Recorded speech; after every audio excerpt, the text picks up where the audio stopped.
All right, Leah Yingling, great to have you here. Welcome to the Single Track Podcast. Thanks for having me here, Finn. I'm excited. I'm excited for a couple reasons. I mean, I think it's fair to say you're an ultra running geek like I am, and we also have your golden ticket to talk about in this past weekend. And I don't know about you, but I'm kind of riding a high after last weekend. It was fun to get the Salt Lake group together and to hang out at Michigan Bluff for a couple days, and then obviously partake in the race and celebrate. And so, I don't know, where are you at right now? It was sad coming off the weekend. Man, it was such a high, and then I've just went right back into work this week with probably the busiest work week I've had in a really long time. So, a lot of me wishes we were all back in Michigan Bluff. Watching you guys play Catan right now. I still have to sell you on Catan, by the way, on a future trip. Maybe we'll talk about it later in the podcast, but maybe UTMB, maybe going out to Chamonix will be the next time we do this again. But anyways, welcome. It's great to have you here. We've been wanting to do this for a while. You're a fellow Salt Laker. We'll definitely spend some time geeking out on that trail scene as well. But I think the first thing I want to ask you is it fair to say that pursuing a golden ticket has been a goal of yours for quite a while? Yeah, I would say it has. I started seriously thinking about it back in 2020, I would say. And I signed up for Canyon's 100K back then. And then that year is canceled for COVID. And then proceeded to run it last year in 2021, and then followed up this year in 2022. And then obviously with Bandera earlier this year. So it's been something I've seen as my North Star for a little while now. And one of those things I just wanted to take advantage of having good fitness one of these years and trying to nail a golden ticket race so I could get in. So my husband, Mike, ran Western States in 2013 and chased some cutoffs.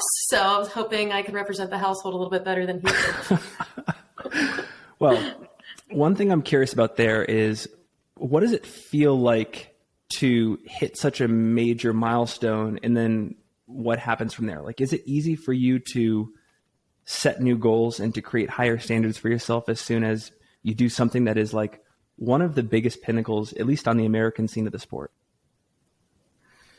Yeah, I still don't believe it. I was chatting with somebody yesterday. I said, it just doesn't seem real. I think I've had it as a goal for a while, and it just seemed slightly unattainable for a while there. And then after having a near miss at Bandera this year, I was like, oh man, maybe it's just not meant to be. So kind of reframing for Western States. It's exciting. But also I don't know.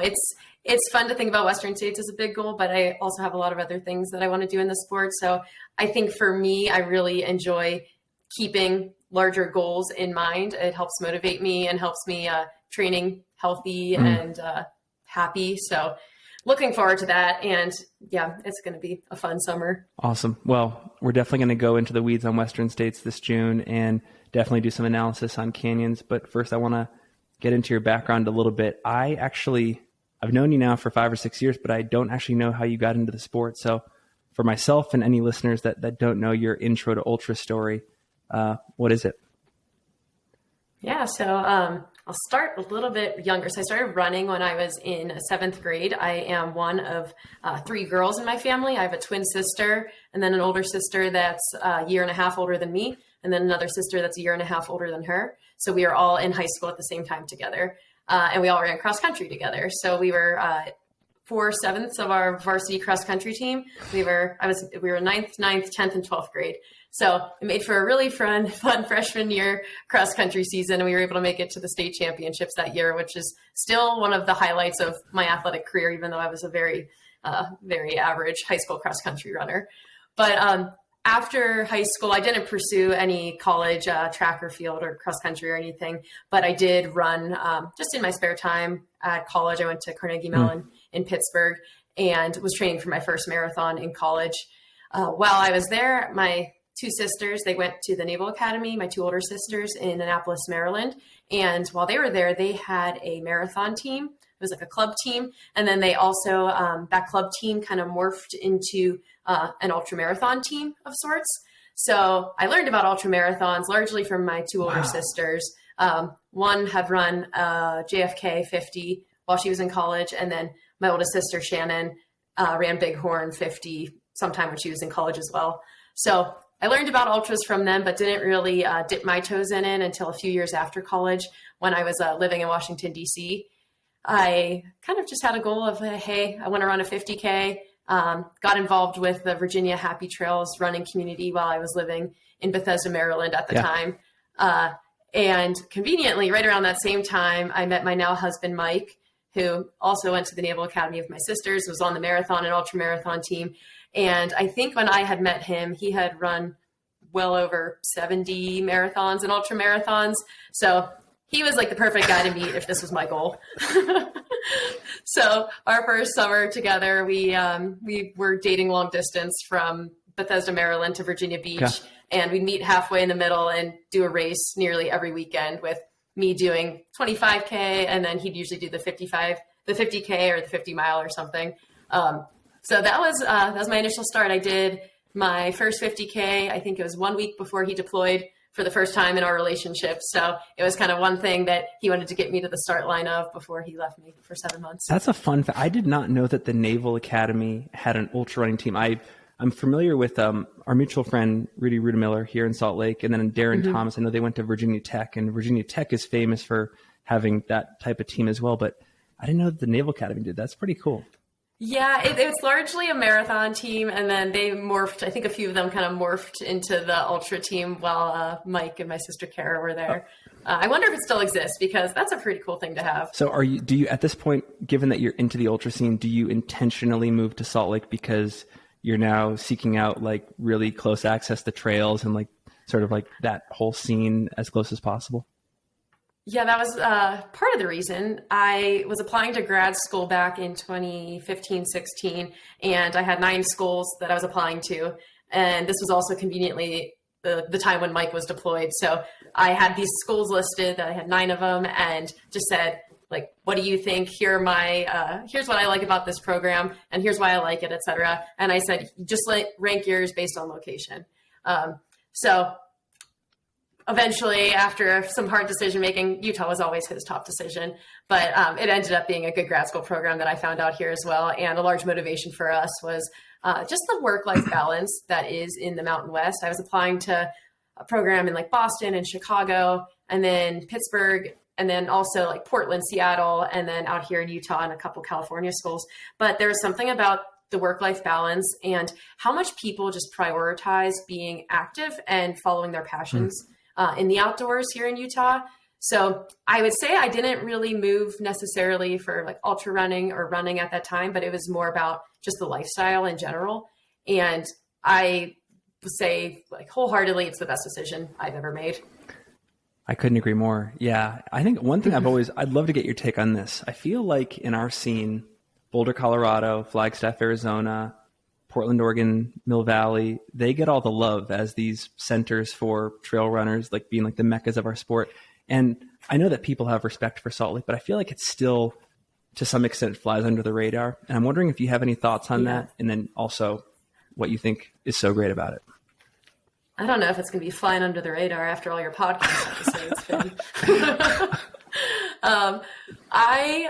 I feel a lot of ways about it. I do think it has flown under the radar for many years, and it has been a hidden gem. I think it's getting more popular these days, which is really exciting. I think one of the things that I love about it is its proximity to the mountains and just the variety of mountains that you get here. Like, there's an amazing seasonality to the trails. Like, I always have my seasons of being in particular pockets of the Wasatch. I like, even on the roads, like I have my season of the roads in the winter. So I think not as many other mountain towns can really boast that variety that we have here. Because I know you can relate, like we have the foothills that you can be in most of the winter. You can even go and do Grandeur Peak in the winter. It gets packed out. You can do Lake Blanche, which is up at around like 8,000 feet. But then, you know, you have your Olympus and your Hughes, your BST, your Corner Canyon. Just, there's so much good stuff. And then we also have the desert that's 3 and 4 hours away. So I don't know, the variety is hard to beat. And as a working professional, Salt Lake City in general is just an amazing place to be for having a great job and having good access to like an international airport. So I think that has a leg up too on some of the other smaller mountain towns that ultra runners seem to flock to. That's one of the best answers I've ever gotten for why Salt Lake is so great. I couldn't agree more. And right now, for listeners that aren't familiar, we are in prime foothills season here in Salt Lake. And I think one of the things that I'm so anxious about right now is I need to recover from canyons because I need to go run on the Bonneville Shoreline Trail right now because like it is like peak green right now, you know? It's so good. So one of the costs of doing a late April race, I suppose. Yeah. Well, cool. Maybe we transition a bit here into canyons. And maybe the first thing I want to ask you about that is, how do I put this? Every time I see you race, you're like a model of consistency. You always seem to just like show up and perform and just like rise to the occasion.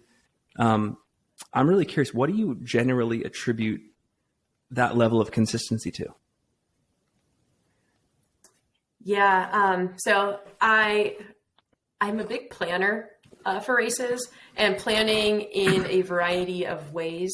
So I usually have a really good understanding of where I'm at fitness-wise coming into a race. I'm coached by Megan Roach, and I've been coached by her for, I think, going on 5 years now, right? 4 or 5 years.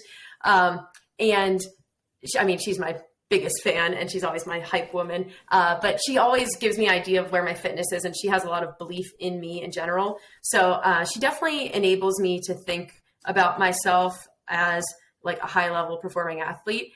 And that gives me a lot of confidence going into races about knowing where my fitness is at. But also, when I talk about planning, I also am really interested in like making a race plan for a race, planning out my aid station, my nutrition, things like that. I come from a big science background. My job is in science. And I think if you're really calculated in a race, you can have great success. And I think that's a piece of the puzzle that a lot of these fast, elite ultra marathoners, especially like younger athletes who are just coming to the sport, they seem to overlook pretty often because it's not just about fitness. And I will tell everybody this, and I always do. It's like, I am never the fastest person on the start line. I'm never the person with the sexiest training block, but I really, really like to plan for a race and plan for everything that can go wrong and everything that can go right. And really just knowing where my fitness is at that moment in time so I can pace myself appropriately. So it's something I really enjoy, and I love to talk to people about it too, because I think for an area of an improvement for a lot of athletes, if they're struggling with going out hard in a race and bonking and not eating well and not knowing why their race is falling apart at mile 40 of 60, I think there's so many gains that can be made by just making a plan and sticking to it. Actually, like making the plan is a piece of it, but actually sticking to the plan is easier said than done. I think I'll ask you in a second about what the plan for canyons look like, but just one comment. I just had Rod Farvard on the podcast who also punched a ticket at canyons, and very similar to you, just a really big believer in the logistical side of the sport. And he showed me a great stat. He's like, look, I raced Bandera like you did a couple months back and narrowly missed a golden ticket there. And I spent like 15 minutes at the aid stations. I reduced that by 5 minutes at canyons, and I got a golden ticket by 30 seconds. So like that stuff, oh my God, that stuff matters. Good. I know me and Rod need to talk about this sometime. You guys are two peas in a pod. He's the same type of, he thinks about the sport in the same way. It's fascinating. But actually one more thing I want to ask you there, and this is, I wasn't planning to ask this, but you mentioned that you've worked with Megan Roche for 5 years, which is so cool. I've had the same coach for 5 years as well, Ryan Gelfie. And do you see any specific benefits in working with a singular coach for that many years? Because I know there's a lot of other athletes that, might change coaches year in, year out. They just don't have that similar long-term relationship. What are some of the benefits you see there? Man, she just knows me at this point, which is really great. And I feel a lot of accountability with her, but she also provides a lot of grace. I'm somebody that I stick largely to my training plan, but I have a pretty crazy work schedule half the time, so things are all over the place, and she adapts with me, which I really like. And I think I've been at so many different seasons of my running career and have different goals at different times that there'll even be, a certain year, a certain few months out of the year where my training is entirely different than it ever has been before. So I don't always, it's not the exact same thing all the time. And I know her coaching style is always evolving as well. So I think because of how I've evolved as a runner and how she's evolved even as a coach over the last 5 years, it makes for a really nice match. And we're both right around the same age, both into science, both have like similar life and athletic goals. So it's just worked really well for me, and I don't plan on changing anytime soon. That's a great point. We always talk about the evolution of the athlete, and somehow the evolution of the coach, we don't always recognize that. That kind of falls by the wayside in the conversation. It's kind of cool to know that, at the same time you're leveling up, so is your coach. That's pretty cool. Absolutely. Awesome. Well, okay. I want some of the details on how you plan for canyons. Like because I saw you the night before the race, like you had like your packs all spread out, Ziploc bags of nutrition for each aid station. Can you talk a little bit about like logistically how you plan for the race and how you just take care of that side of the sport so that you can just run on race day? Mm-hmm. Yeah. So for canyons this year, I ran canyons last year and I finished 6th place in about just over 11 hours. So my goal this year coming to canyons was to get a golden ticket, was to hopefully finish in the top 3. And I thought in my mind that running 10 hours and 30 minutes would get me a golden ticket. Turns out 10 hours and 30 minutes probably wouldn't have gotten you the golden ticket. I think 10:31 was like 4th and 5th place. So last year, the golden tickets, Beth Pascal ran right over 10 hours. Abby Hall ran, I think, right around 10:35 with Emily Hoggood just probably right around 10:40. So I think you saw me the day prior. Abby Hall's race from last year was what I was looking at. Like her race was what I wanted to run. I remember chatting with her afterwards, and like she had a phenomenal race day. Like she put her head down. She worked hard from the start, but she didn't just work hard from the start. She worked hard and then progressed and worked really hard and moved up and ran really strong in the second half of the race. So my goal coming in this year was to be a little less relaxed like I was last year in the first half of the race, and run a little bit more like Abby did, more serious, a little bit more persistent, and then turn it on in the second half if I had some legs. And that was the racing, like Strava side of things. That's what I wanted to do. And then in terms of nutrition and aid stations and things like that, something I incorporated at Bandera for the first time in a race was doing pack swaps with Mike as my crew at aid stations. And it's incredible. It's my new favorite thing. And I don't know if you saw our photo from Gorge when he did a pack swap. I saw the video. He twirled me into one, but I mean, we're getting pretty good. But so this was something I told him this race was, I want to be serious, I want to be quick, and I want to be efficient. And Mike, he's really into taking photos. And I even told him, I was like, I don't even care if you don't get a photo of me. Like crewing is the A goal. So I mean, thank God for Mike. He's an amazing crew. He knows everything about me, knows everything I need. But I mean, we had it down to a science. So I prepared a pack for him to give me. And then I prepared like a note card with gels of how he was going to fill my next pack that he was going to give me at an aid station. So as you know, at canyons, there's not actually a lot of crewing spots. So we had one at Driver's Flat, which was probably, I think, 12-ish miles into the race. And then we got to see our crew again at Forest Hill and then at Michigan Bluff. Is that it? Yep. I think just 3 times. So we don't get to see crew very often. So that was just going to be a couple pack swaps for me. And that was my main plan there, was to be really efficient with my aid station time. Since it worked really well for me at Bandera being that efficient doing the pack swap, but then also try to stick as best I could to running a similar race to Abby Hall last year, which in my mind meant, running my own race early on and then ideally moving up and just moving strong the best I could in the second half. Well, you just reminded me, I do want to, towards the end of the conversation, I do want to have a conversation about, the influence of a partner that's as invested in the sport as you are. Oh yeah. But, and I should also ask you this, what else, besides the fact that maybe you're more aggressive in the first half of the race, what else did you learn from racing canyons last year that you applied to this race? I learned a lot about the course. I mean, it's a tough course in the second half, and it's actually quite punchy and cruisy and rolling at times in the first half. So you can lose your legs pretty well and kind of blow your race in the first half if you run it a little bit too aggressively. I think last year helped in knowing like just how long you were without crew and without aid stations at the end of the race. And like it gets warm. So this year I planned on having like an ice bandana and ice and cooling myself off when I needed to. I didn't do that last year. And I don't think we actually like needed it last year. Would have been nice, maybe at a time or two. But this year I benefited from doing that. And I'm very happy I planned for that because I don't know if everybody necessarily did that. And then another thing was just mostly with my electrolytes. I think last year when I came from Utah to California, I wasn't expecting to need a higher level of electrolytes in the race. I didn't think it'd be very humid, but I think the humidity last year actually played a factor in how I felt a little bit later on. So this year I was trying to be a little bit more diligent about that stuff. Okay, cool. Very cool. Well, given that you were going to be a little bit more aggressive this race, were you holding on to like a delicate position somewhere in the top 5 or the top 10? Or was it somewhat similar to last year where you were starting out a little bit behind and then making your way up to the front of the pack over time?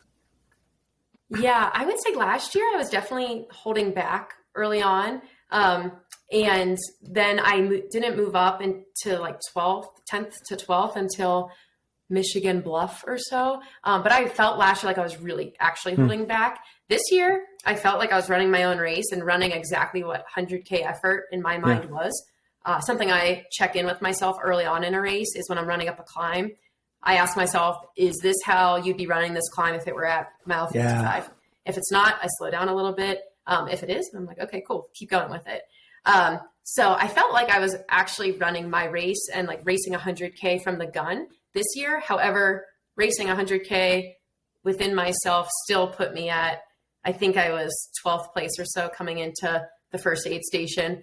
And I think moved my way up by Forest Hill to about 8th place. And then by Michigan Bluff, I moved into 5th place, which was pretty much exactly where I wanted to be, because I knew if I was in 5th place in Michigan Bluff, I knew that I have climbing legs and I know how the course goes. And I think I was closing some gaps at that point that I knew if I just kept doing my thing, that those gaps would start to decrease. I think you already answered this, but I'll ask it in a different way.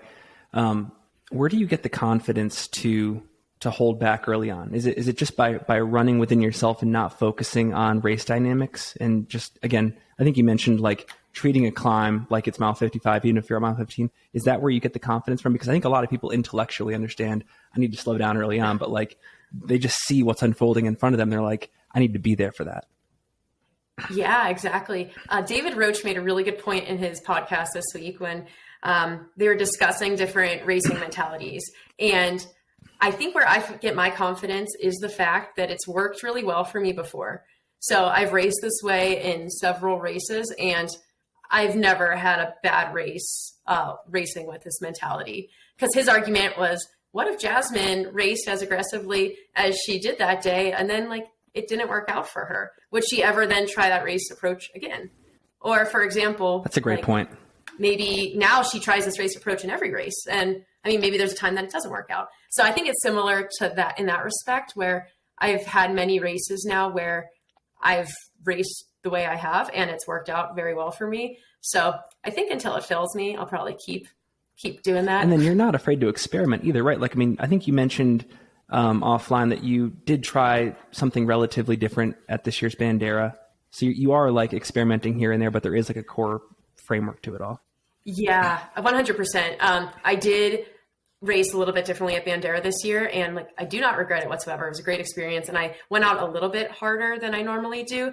And I think where my training was at, and like Megan has been like preaching fatigue resistance to me. I think like where my fatigue resistance was at, I mean, it was going to be a great day if all things stayed together that day. So I don't think even racing aggressively worked any differently for me. And like I would say at Gorge recently. So caveat is I've raced a lot this spring, and I think that helps me know where my fitness is at and know what's an appropriate effort level for various race distances, because I'm very familiar with what 50K effort is, what 40 mile effort is, what 6 hour effort is. So I'm able to kind of fine tune what each race effort should be.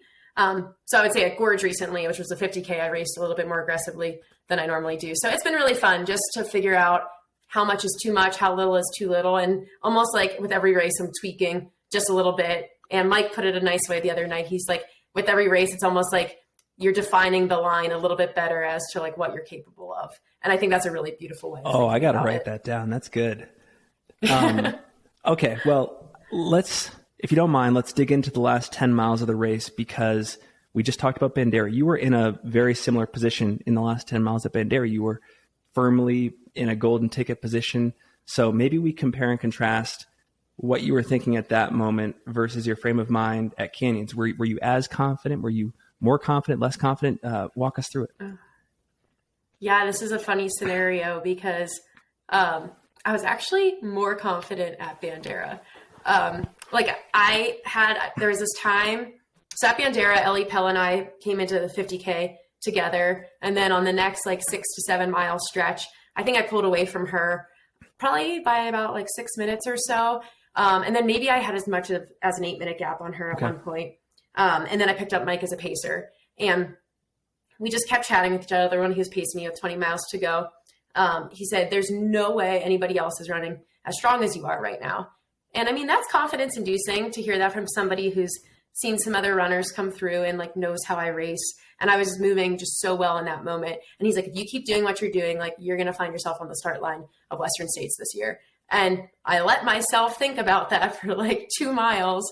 And then, I made some really grave errors with my nutrition that day, which led my last 10 miles to just go to literal shit. And then Ellie just scooped me right up. And, so then I was like, oh my God, why did I ever even think about Western States that day?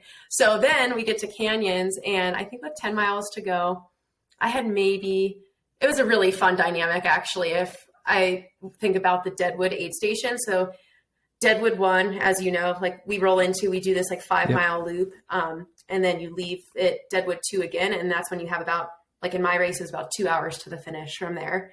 So when we close the Deadwood loop, Aroa, the Spanish woman who ended up in third, she left that aid station first. She was about 2 minutes ahead of me. And I think Ladia and I had just started running together. So then it was Aroa 2 minutes back with me and Ladia. And then as we're leaving Deadwood 2, we're coming down that stretch as Sarah Beal is we're passing her, we're high-fiving her. So she's a minute behind us. So with 10 miles to go, we've got 3, 4, and 5 within 3 minutes of each other. So really fun racing, especially because that was the race for the golden ticket the few of us right there. So I felt pretty confident leading there. I think I had just closed a little bit of a gap on Ladia. I think she was about 8 minutes ahead of me from Michigan Bluff. So I closed that and I was running with her, and we just had such a great time. She is the most cheerful, wonderful human. And 50 miles into a race, she's still just wishing me the best of luck and hoping for the best and just filling me with so much energy. So sharing those miles with her were just amazing. And then at one point she's like, okay, I'm going to let you go. But I still didn't know where Sarah was behind me. And I could see Aroa always just 1 minute ahead of me. And I just could never really close the gap. So with about 1.5 miles to go, I passed Aroa to go into second, but I still had no idea where Sarah was behind me. So Sarah is a 2:41 marathoner. She's so fast, and I know she just has raw leg speed. And I've been singing her praises all week. But for somebody who trains in Ohio, she just absolutely crushed this race. Oh my God, she climbed amazing, and I know she wasn't having too much fun on the downhills, but you should be terrified when Sarah Beal is behind you with 5 miles to go in a race. And I was, because I had no idea how she could turn it on later in the race. So I would say even after I passed Aroa, I still had no idea what was going to happen behind me. So I did not think about Western States until I crossed the finish line this time. And I was not confident in my golden ticket until I crossed the finish line this time. But I think that made it even more joyous because of the failed result at Bandera. But it just made it that much sweeter this time. So cool. Well, now that you've had a couple days to process the race, obviously with every race that comes and goes, we learn something. Are there any big takeaways for you from Canyons that you're applying to Western States, but I guess just your ultra running career in general? Part of me wonders if I could race more aggressively. But then part of me doesn't want to toy with that idea. I've always been a little fearful of if I raced a little bit too aggressively, what could happen. But like in this race, for example, I think if I would have ever went out with Jasmine, that could have ended pretty poorly. But I do think about that a little bit. Like I'm very happy that everything came together on race day. I had a little bit of a different nutrition plan than I normally do. And that'll definitely be something that I continue to take with me to Western States, because I think this is probably the best my nutrition and electrolyte and water and hydration had ever been in my life. And I normally have actually really good hydration and nutrition. So I think being able to like actually perfect that was pretty incredible and confidence inducing going into a 100-miler like Western States. Would you ever, and maybe you've done this, so forgive me for not doing good enough research, but do you have experience going out with the lead pack in these marquee races? And if not, is that something you would consider trying in future races, like for example at Western States, or do you see a similar strategy unfolding there where you like work your way into the top 10 or top 5, for example? Yeah, I don't actually. Like if I'm in a competitive race, I tend to go out with like the second pack of sorts. Like at Transgran Canaria, the 62K there was 2 women that went off the front, and then I went out with like the chase pack. At Bandera, same thing. Marianne Hogan went off the front. I went out with the chase pack. And then Gorge, Keeley, and Taylor went out, and then I was the chase pack. So yeah, it's funny. I have never, unless it's like I'm running a local race around here, I don't often like either lead the charge or go out with the leaders of the charge, but it's something I'm interested in. I think I'm just a baby. Well, I mean, you did just get a 40-minute PR at Canyons in addition to the golden tickets. So, I mean, I think it's impressive. Yeah, it's hard to not stick to something when it works well for you. I would say that much. I think this is a good time to talk about Western States. I'm curious what your expectations are there, first off. So first and foremost, my goal is to get there healthy. I think you and I both have a couple mutual friends, Anthony Costalos and Jimmy Elam, who both got golden tickets at Canyons in a couple of the past years, and neither of them were able to line up for Western States due to injury and what have you. So I think just complete A goal right now is to get to the start line healthy. I normally do a pretty good job of recovering and listening to my body and just not overdoing it in general with my training. So I look forward to getting to the start line healthy, and I think I can do it, and I have faith in me. But aside from that, my goals for Western States will definitely be a top 10 finish, and running just a smart race and having a blast. It'll be my first time out there, and just really excited to soak in all the energy. And like, it was funny. Mike and I had chatted about Canyons a couple weeks back. He's like Canyons is the A race. Western States will be the celebration. And now that Western States is the celebration last night, he's like, I mean, this could be an A race too. So I think it'll be an A race for me, but I think I'm not going to go too crazy with my training between now and then, because I think I've raced a good bit this year. So I just want to kind of keep it consistent. It makes me wonder, we're talking about how great Salt Lake is and how much variety there is here. Where do you think you're going to spend the majority of your time training in the Salt Lake area for this race, and why? I was thinking about this today. So something that Western States has a lot of is downhill, and surprisingly at Canyons, my downhill legs were they were the strongest they've ever been in my life. Like I felt like I could run downhill all day. So I'm very excited about that. But I think a lot of that has to do with just the mountains that we train on all winter around here. So I was thinking today I'll probably do a fun day on Grandeur, and then probably like follow that up with just like a runnable day. So I do a lot of back-to-back long runs in my training, or like my peak week is usually like a back-to-back-to-back long run. And I really like to do different types of runs when I do that. So have one day be mountainous and then have the other day be just more running. So I might be on Pipeline or like Corner Canyon or something like that, but something where I'm actually running for 3 hours straight and not hiking at all. So I think I'll probably structure some things like that, get on some of the foothills and the heat, and probably follow that up with some Mill Creek Canyon too, because a lot of our stuff up high doesn't exactly become available until Western States usually. I don't know if you were thinking this too, but when I was about halfway through the Canyons course this weekend, I was thinking to myself, I wish I did more of the Draper Alpine Road climb and descent. I feel like that mimics the course so well. That is my favorite. I have like 5 favorite hill repeat hills, and that's one of my favorites. It's just so good. And I even told myself before canyons training. I think I was chatting with Caleb about this.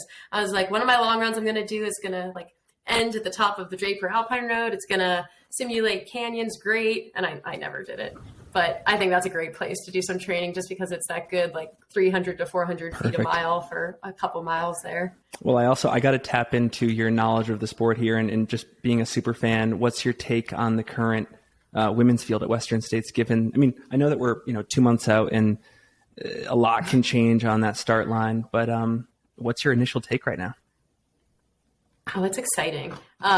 So I saw like Elsa McDonald's on that list. Ruth Croft, who did amazing last year, she's back. Katie Asmith, she was top 5 last year. She's back, and she just didn't start canyons because she's gearing up for Western. And then Keely Hunninger is going to be really interesting too, because you could really tell that she's taking it seriously this year and just like all eyes and all training focused on Western States. So, when Keely shows up for a race that like, she's ready and she's trained and she's gunning for a win. So I think she's going to be really exciting to watch just because she's really, really focused on it this year and trying to just like perfect it and get everything right.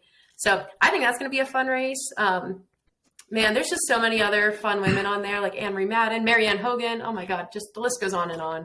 Jasmine's going to be insane to watch. If you think about the fact that she broke Beth Pascal's course record at Canyons, and then Beth won Western States last year. So I don't know. I know that could be fun. I'm so excited. I know that like weather determines a lot, but in your mind, what time do you think it's going to take to run into the top 10 this year at Western States for the women's field? Oh man, last year's was fast. And then like, I know like Corinne Malcolm, she's a very, very solid at being top 10 at Western States. And I think the years that she's been top 10, it's usually been right around 20 hours for the women.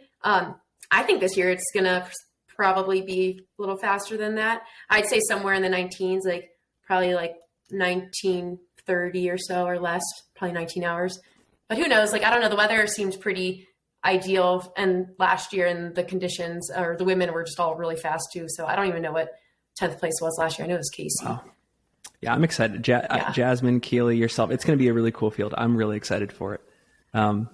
It's going to be awesome. We'll do a preview episode probably a week or two before the race. We might have to get you on the pod again to do some analysis and whatnot. I can nerd out on everybody. Well, a couple more questions I have for you. The first is, I know you mentioned earlier in the conversation that, getting to Western States via Golden Ticket was a big career goal.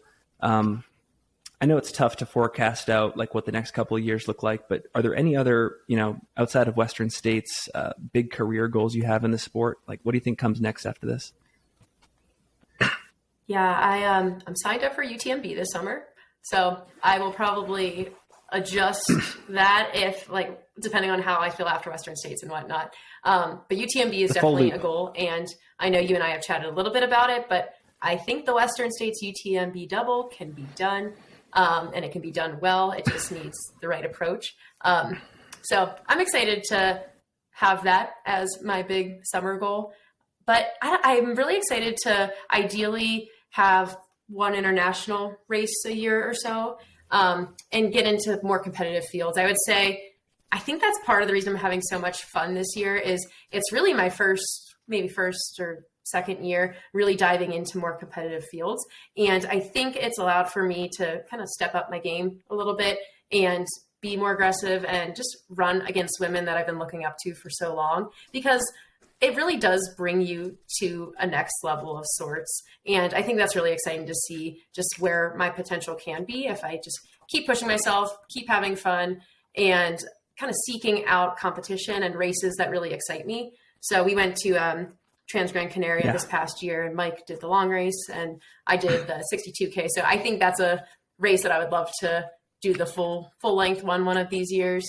But yeah, I think the longer international mountain ultras, they seem exciting. And then if I could ever get into hard rock, that'd be an awesome goal. Well, just to comment on the UTMB Western Double, I also 100% agree that it can be done. And I'll make a bold prediction. I think you are the perfect case study of an athlete in our sport that could do it really well. I think it takes a constant stoke for the sport and then obviously racing intelligently. And I think you have both of those qualities. And so Oh, thanks, Finn. Yeah, I think last year you see Emily Hawgood did it. Yes. She got 7th at Western States and then 10th at UTMB. And I think she and I are pretty similar runners. I mean, her stoke level is also very high in the sport. She's awesome.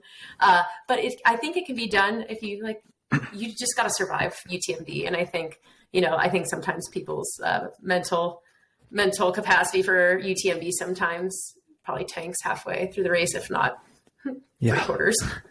Well, okay. One topic I want to bring back up. Your husband, Mike McMonagle, also a very talented runner in the sport, maybe even a more talented photographer. He's at a lot of these races, creating awesome content, capturing just some of the coolest elements of the sport. What is it like having having a partner that is just as stoked about the sport as you are, that shares that exact same passion? It's kind of rare in my opinion.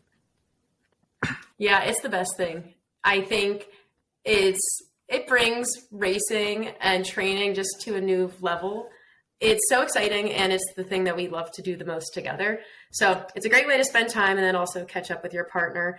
I was chatting with him about it the other day, but there's definitely pros and then there's definitely cons.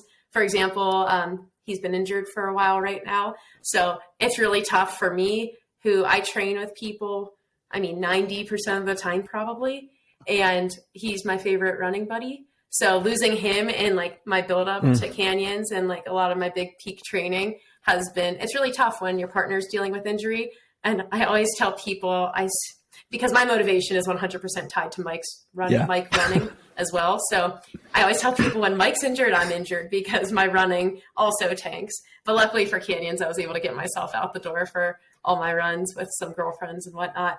But I would say for races too, it's joyful because you get to celebrate their success while also being able to have your own success. But it allows for you to have almost seasons. Like last year, for example, he trained for the Scout Mountain 100 and just had a phenomenal build up to that and a great race. And it was just so fun celebrating him there. And then the next week, I think I ran Squaw Peak 50 here in Utah. And then he had a great race there. So everybody was like, oh my God, it was so amazing watching you last weekend. So it was the community around it and being able to just celebrate each other's successes, because it lets you focus a lot less on your own successes or your own downfalls. For example, when I had a rough day at Bandera this year, because I had Mike's next race to be stoked on, I was a lot less focused on what went wrong on my day because there's so many other positive things going on in our training and then our racing that it's not just about me, it's largely about him.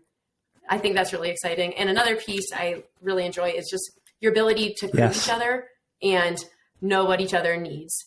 I don't think anybody gets me quite like he does. So it's great having him on my crew because he knows what I want when I want it. Except when he's taking a picture and I'm like, give me my pack, but he's the perfect crew. And I think having a partner in this sport, it's exciting and it brings so much more joy and makes each experience and every race experience just exponentially better. I feel like in all aspects of relationships, we complement each other, right? We all have weaknesses, we all have strengths, and hopefully the significant other, takes care of the weaknesses. Are there particular strengths that Mike brings to the running aspect of the relationship? And then I would ask the same of you too. Yeah, a couple for sure. So our friend Teresa the one time said, Mike is never not jazzed on running. And I would say there's often times where I'm not jazzed on running. So he brings that level of stoke and excitement to every single run that gets me out the door. So in terms of an emotional quality, that is his top one. He brings the emotional stoke always. And then in terms of physical capabilities and whatnot, he's an amazing downhill runner. He grew up playing soccer, so he's just so agile.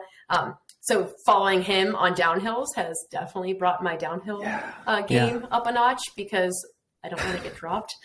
And I would say, I think I've impacted him in some positive ways in terms of his racing. He was never a planner or a calculated racer or even an eater in races. He did not eat. So since we've been together, his nutrition and his pacing and his planning has been just amazing. And he's seen just huge gains from that. So I think we complement each other pretty well. Who's the better crew chief? Who crews the other person better? Oh, that's a good question. Oh, I make less mistakes. Okay. That's awesome. But we're both pretty You guys are good. both so dialed. He's a multitasker, so that's why he makes mistakes. Well, he's taking amazing photos at the same time. Exactly. So I can't take amazing photos. So he's got me on that. Cool. Well, I just have a few miscellaneous questions here for you before we close out. This is a relatively new question that I'm asking folks like yourself. And I mean this in a positive way. I don't mean this in like an accusatory way, but why do you care so much about the sport? Like you, when I look at you, you're one of, and Mike too, you guys are two of the most stoked people on ultra running that I've ever met. And so, yeah, like why are you so stoked about it? What's your why? What gets you stoked about this sport year in, year out? I like this question a lot because I feel like my answer to it has evolved a ton over the years. So I first got into trail running, like longer trail running back in my my college days, I think right around when I was 19 and 20. And I actually got into trail running largely as an outlet because I was struggling with some PTSD from being sexually assaulted on a trail run in my hometown. So initially it was something that I just needed community. Like I was very nervous to get out by myself without having a community around me. So when I moved to Washington, DC, after college, I needed a community. I knew if I wanted to keep doing something I loved, which was trail running, that I needed to find people to do it with. Otherwise, something that I loved was going to be lost.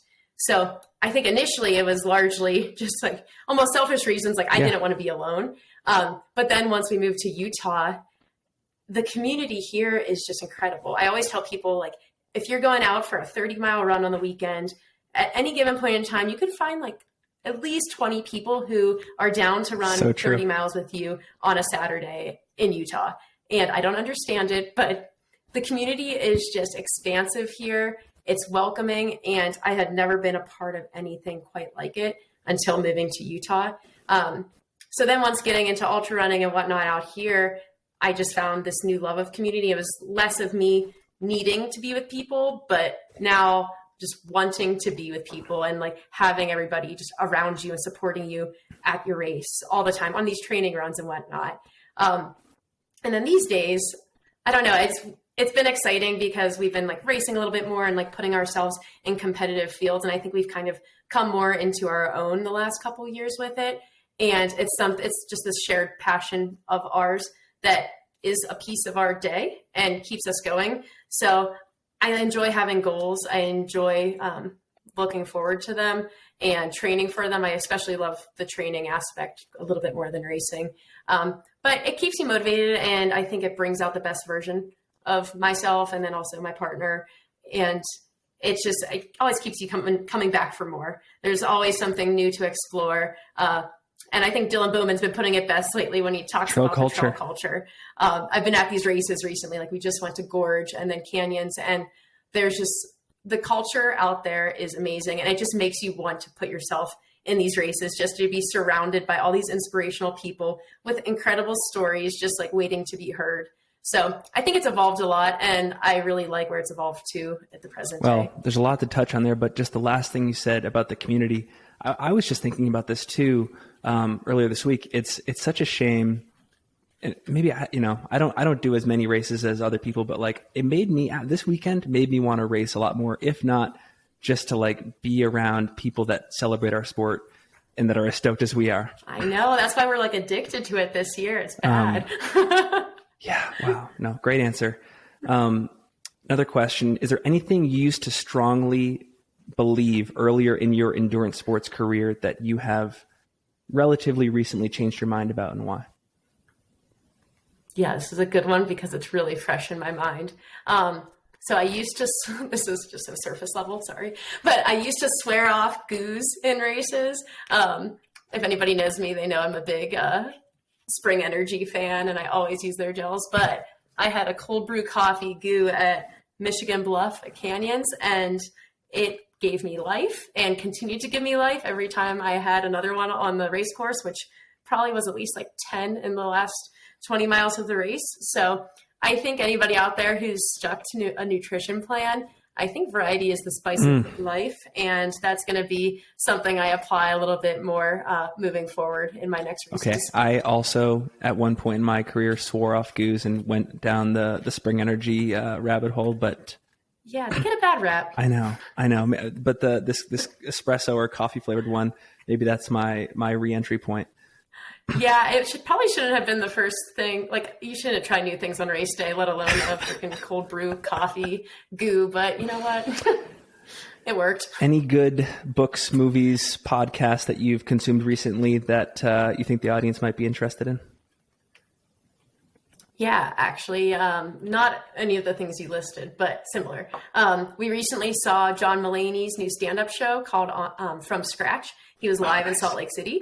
And he is my favorite comedian and just hilarious. But he's been through a really difficult last couple of years. And his whole show was about kind of redefining himself and reviving his life and it bringing on new purpose.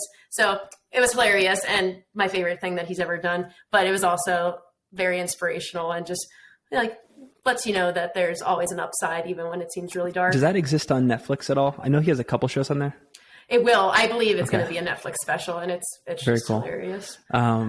Last question. If you could put a message on a billboard for all to see, what would it say and why?